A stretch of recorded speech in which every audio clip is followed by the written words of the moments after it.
A 140-year-old bit of history will disappear from the Forest of Dean this week. A tin church will finally be taken down in Cinderford after falling into disrepair and being too dangerous to use.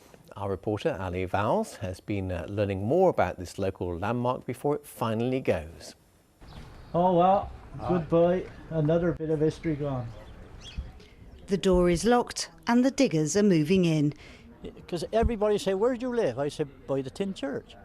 It's going to cost more to take that down than it is to put it right.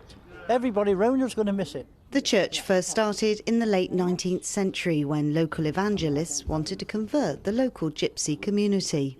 We think that was in about 1885.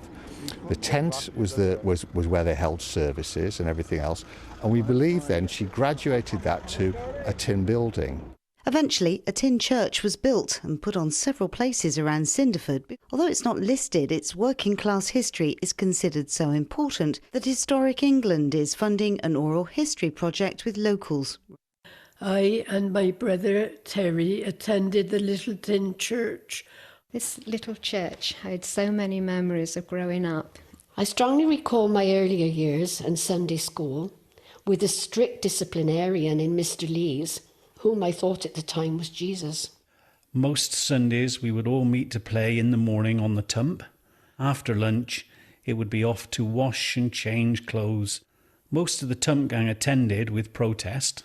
And as a reward for being good, we were taken to Minchinhampton every summer for a picnic.